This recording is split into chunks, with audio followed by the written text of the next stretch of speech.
बहुत समय पहले की बात है, जब ना तो धरती इतनी भीड़-भाड़ वाली थी और ना ही आकाश इतना धुंधला। तब कहीं एक रहस्यमयी जगह हुआ करती थी, रंगों की दुनिया। इस दुनिया में हर चीज रंगीन थी। बादल नीले, पहाड़ बैंगनी, झीलें चांदी सी चमकती और पेड़ सुनहरे रंग में झूलते। वहां कोई सामान्य जानवर नहीं रहते थे। हर प्राणी खुद में एक चमत्कार था। हाँ, वहां के शेर की पूंछ इंद्रधनुष सी चमकती थी और वहां की बिल्ली के पैरों के नीचे गुलाबी तारे टिमटिमाते थे। पहला रंग लाल। इस जादुई दुनिया में एक दिन अचानक गड़बड़ हो गई। रंग धीरे धीरे गायब होने लगे। लाल रंग जो साहस और शक्ति का प्रतीक था, वो सबसे पहले गायब हुआ। लाल फूल मुरझा गए, सूरज फीका पड़ गया और शेर का गाल जो तेजी से चमकता था, वो अब फीका लगने लगा। इस दुनिया के राजा थे, राजा शेरवीर, एक शक्तिशाली शेर जिनका शरीर सुनहरा और आंखें अग्नि रूपी थीं। जब उन्हें पता चला कि रंग गायब हो रहे हैं, उन्होंने तुरंत एक सभा बुलाई। सभा में हर कोई मौजूद था। नीला तोता, पीली हिरन, हरी मछली और एक छोटी मगर चतुर बिल्ली, बिनकी। बिनकी अपने रंग बिरंगे चश्मे से सब कुछ बारीकी से देखती थी और उसे गुप्त रहस्य जानने की आदत। शेरवीर ने करच कर कहा, रंगों की दुनिया अगर बेरंग हो गई तो हमारी आत्मा भी मर जाएगी। हमें इन रंगों को वापस लाना होगा।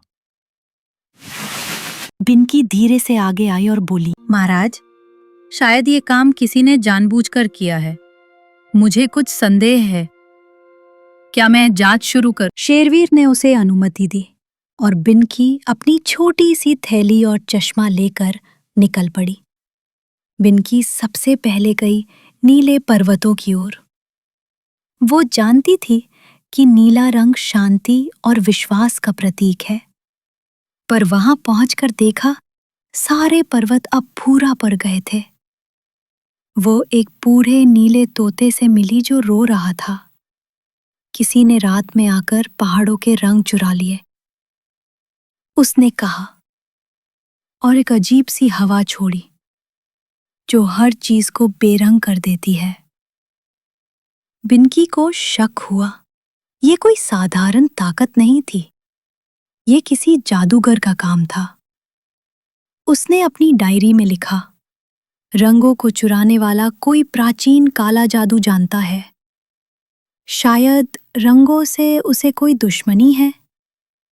अब बिनकी पहुंची सूर्य उपवन, जहां पीले सूरजमुखी खिलते थे। वहां सब कुछ स्याह था और पेड़ों की पत्तियां गिर रही थीं।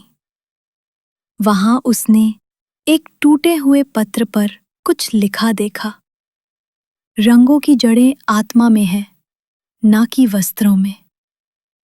उसे यकीन हो गया कि ये सब कोई काला बिलाव कर रहा है। एक पुराना राक्षसी बिल्ली जो रंगों से नफरत करती थी और अंधेरे की दुनिया से आई थी, लेकिन वो इतनी आसानी से नहीं मिलेगी। उधर शेरवीर को बिनकी की चिंता हो रही थी।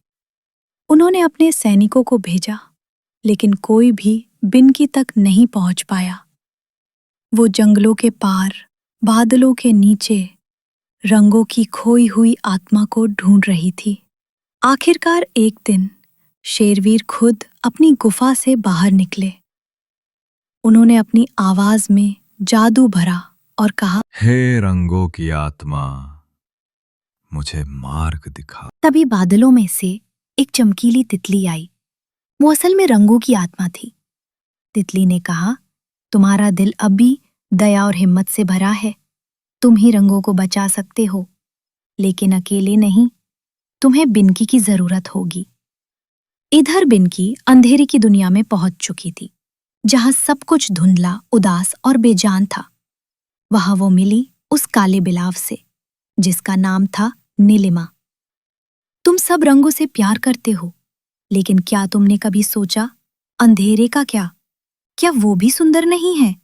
मैं बस सबको अपनी तरह देखना चाहती थी। बिनकी चुप रही, फिर बोली, हर रंग की अपनी जगह है, लेकिन अगर तुम बाकी रंग मिटा दो तो वो असंतुलन बन जाएगा। अंधकार का मूल्य तभी है जब उसके साथ उजाला हो। नीलिमा हंसी। तुम समझदार हो बिनकी, पर समझदारी से रंग वापस नहीं आते। तभी वहां शेरवीर आ पहुंचे। उनके कदमों से धूप सी निकल रही थी। उन्होंने नीलिमा की ओर देखा और कहा, अगर तुम अंधेरे को सम्मान चाहती हो तो रंगों को भी स्वीकार करो।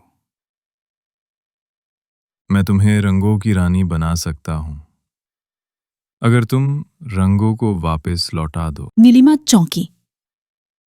मैं? रानी? हाँ, शेरवीर ने कहा। सभी रंगों की, सभी छायाओं की, लेकिन तुम्हें हर रंग को अपनाना होगा। नीलिमा की आंखें भर आईं। उसके दिल में वर्षों का दर्द था। वो समझ गई कि दुनिया को उसकी जरूरत है, मगर संतुलन के साथ। उसने आकाश में उड़कर एक मातस्मती से मंत्र पढ़ा, रंगों के दीप जलाओ, दुनिया को फिर से सजाओ। तभी पूरी रंगों की दुनिया में फिर से रंग भरने लगे। लाल सूरज फिर से चमका, नीले पर्वत हंसने लगे, पीले फूल झूम उठे। बिनकी की आंखों में आंसू थे। उस दिन के बाद नीलिमा अंधकार की नहीं, छाया की रानी बन गई। वो उजाले के साथ साथ अंधेरे का भी संतुलन बनाए रखने लगी।